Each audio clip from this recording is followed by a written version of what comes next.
Now, let's move on to Sir Keir Starmer, because I want to know if he is the biggest humbug in modern history. Just listen to how he set out his stall when he was leader of the opposition.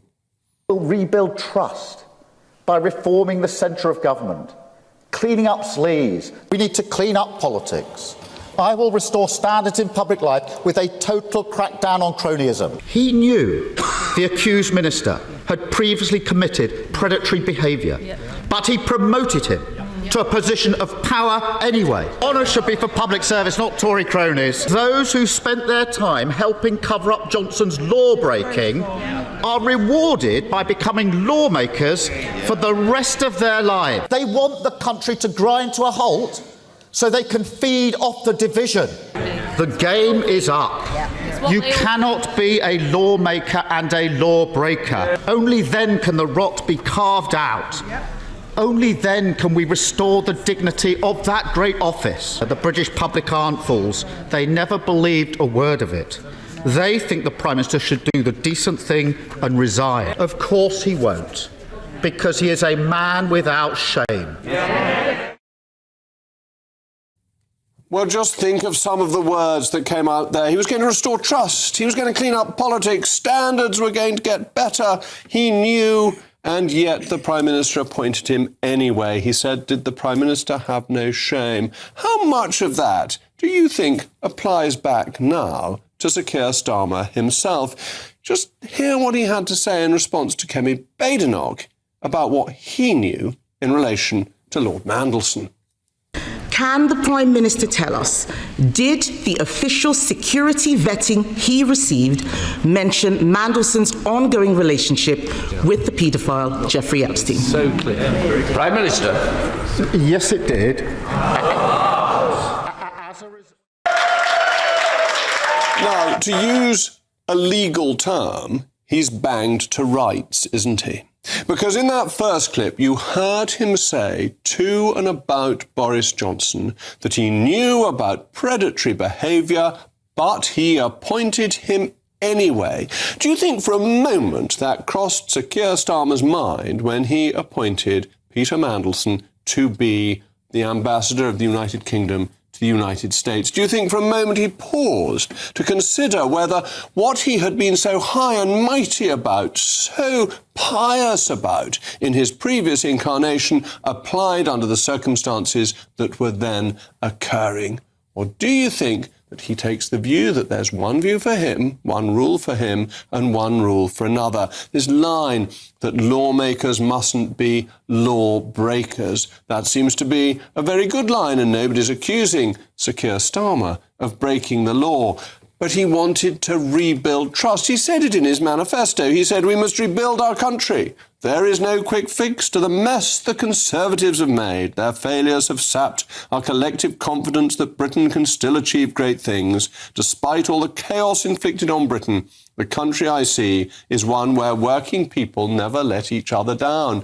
But that's humbug too, because he's let down quite a number of working people, hasn't he? Sue Gray, who he appointed to be his Chief of Staff. McSweeney, likewise appointed to be his Chief of Staff. The former Cabinet Secretary, Wormald, who he appointed, he chose, he picked, he selected, and then he abandoned him when it was momentarily inconvenient. This is an extraordinary figure, a figure who advocates high standard, who poses as the epitome, the acme of morality and uprightness and honour and probity, and then when you examine what he does in office, he cannot sleep straight in his own bed because he is so crooked. It is a quite extraordinary state of affairs to have a Prime Minister like this, one whose word cannot be trusted, one whose deeds undermine the very office that he holds, and who, to use his own words, clearly has no shame. He seems to believe in nothing, and he wants to blame everybody else for what goes wrong.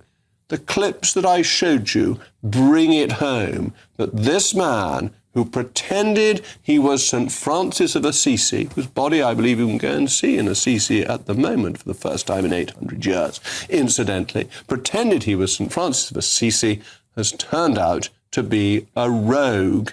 And having a Prime Minister as a rogue is deeply unsatisfactory. As ever, your passwords are your passwords, only for your eyes. But how safe is your phone or laptop or tablet? Well, watch this. I press one button and my phone is now shielded from hackers and prying eyes. ExpressVPN is your protector. Yes, you can protect all your passwords fast across multiple devices with ExpressVPN. Premium, fast and highly secure. Get big peace of mind for a low cost. Click the link in the description or scan the QR code to get up to 75% off, plus 4 extra months free, all backed by a 30-day money-back guarantee. Protect your online life today.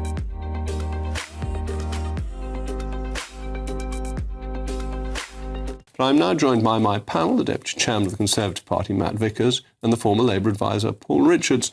Paul, it's the most frightful humbug, isn't it?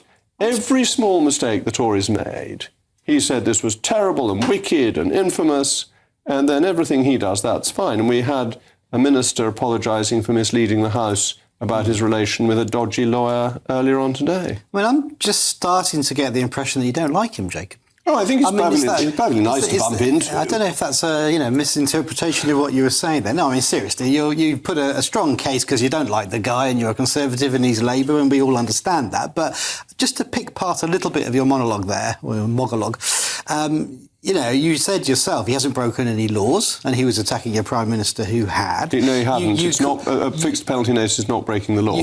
Let's be accurate about this. Okay, well, Keir Starmer's a lawyer. He knows these things. You called him crooked.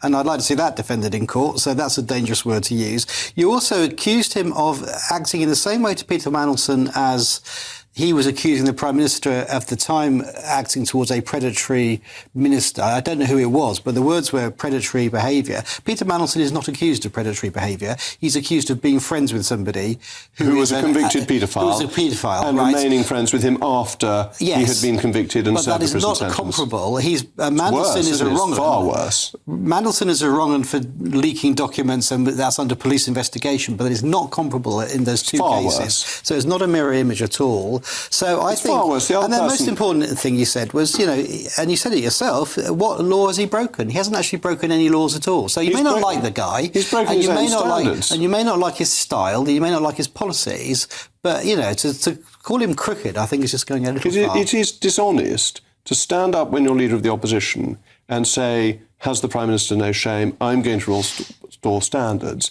And then keep on appointing people who are dodgy. He appointed a member of the Cabinet who'd had a conviction for fraud. But he didn't know that, did he? Well, he should have done. Well, it does raise the question... So you're arguing that he's incompetent and I'm saying he's dodgy? No, I'm not. And I am saying there is a question mark over vetting in this country. We seem to have a vetting problem where people are allowed to lie to the vetters and get away with you're now doing the Starmer thing. Well, I take that as a compliment. Of blaming other people.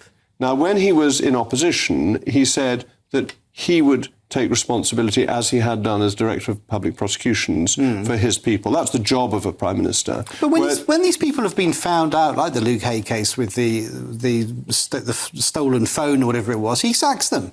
They're out the door. Or he appoints them. When he discovers that they have done something wrong... The vetting on Mandelson, you've already admitted, knew what was going on. He admitted. Hang on, we didn't know the extent of it. But Starmer did. And Starmer has said that he was lied to in that process. He said that more than once. But he's also said to Kemi that he when knew. the truth has emerged, they're out the door, and you can't have it both ways. So when he sees wrongdoing, he sacks the people, no matter how close they may be. And even if he has personally appointed them, if they let him down, they're out the door. And I think that's very different from the Boris Johnson government. Matt, I mean, it is pretty grubby, isn't it? And actually, he hyped up every minor Tory peccadillo to make it sound like some great scandal. And then what he's done, from allowing some peer to buy his wife's dresses onwards, have all been pretty grubby. Well, I mean, he is a hypocrite of the highest order. He promised us white and white. He said a government of service. These people are serving themselves. This is a government that is riddled with scandal. We had the Transport Secretary resign over fraud allegations. We had the Anti-Corruption Minister go over corruption allegations. We had the Homeless Minister go because she made her tenants homeless. We got a Deputy Prime Minister who wasn't paying her tax. We had the cash for dresses, well, passes for glasses, wasn't it? Scandal. It's one scandal after another. It's a U-turn after a U-turn. You've got MPs, Labour MPs now going back to the constituencies, being branded as representatives of the pedo defender party, because not only we had the Mandelson thing, where he confessed that he knew that Mandelson still had links. This isn't just a wrong one. This is a paedophile, one of the most vile people ever to walk the planet, actually. And Starmer, despite knowing the links that Mandelson had, after the guy had been sent to prison, appointed him to the highest, most prestigious diplomatic office this country has to offer, despite knowing the links. Then he almost sent his MPs marching through a lobby to vote to prevent the publication of those vetting documents. But it carries on, because then we had Matthew Doyle, Director of Comms at Number 10 under Starmer, appointed to the House of Lords because he also had links to child sex offenders. It's a pattern of behaviour. It absolutely stinks. We ought to say one thing about Tulip Siddiq, that she was found guilty in Bangladesh, not in this country, and I'm not sure the standards of law in Bangladesh are as high as we might like. You could argue that it still seems to have quite a stench about it. Certainly there with these point, though, isn't it? Because it's a corrupt regime. And by the way, the Homeless Minister didn't make anyone homeless either. And so that's not true. Well, the facts are there for people to see later on. Yes, she did. She did. That's why she was trying to change. Why did she resign? She did not evict anybody.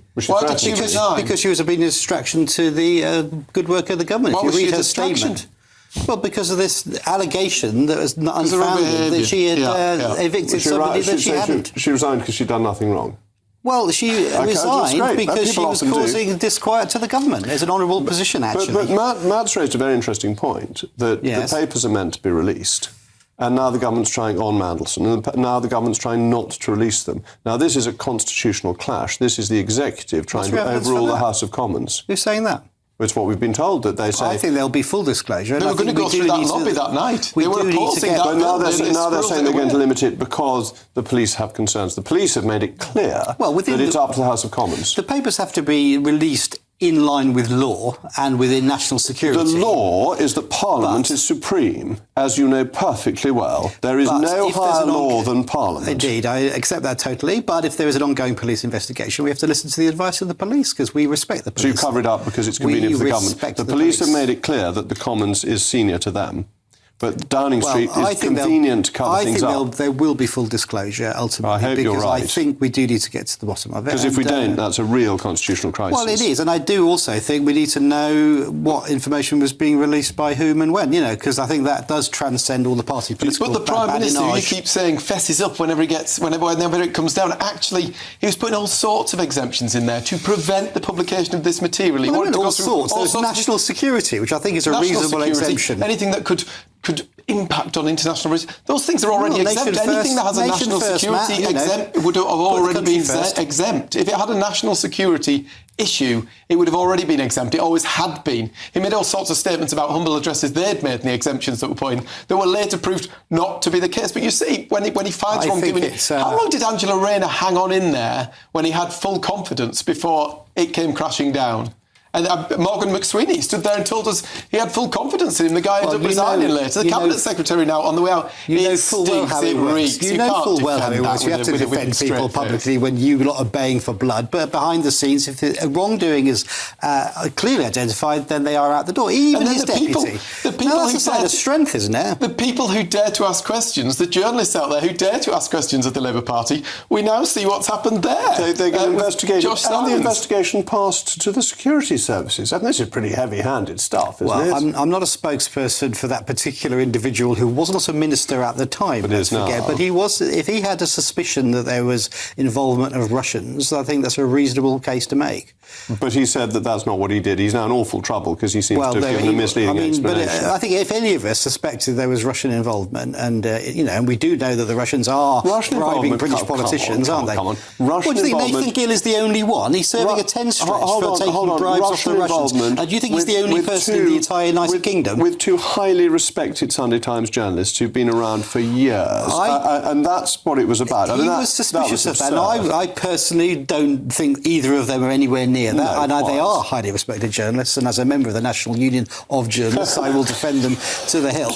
I think that was obviously a mistake. But he, like I say, I'm not here to speak for him, but he obviously felt there was a question to be asked. So he sent the email, quite right too. But we'd all do the same, wouldn't we? I remember George Orwell doing exactly the same thing when he thought some of his fellow travellers, might be pro-Soviet. And very supposed to remember George Orwell. You're even older than I am. Reading the history of it at least, and where we have those suspicions, it's right that we involve the security services. All right.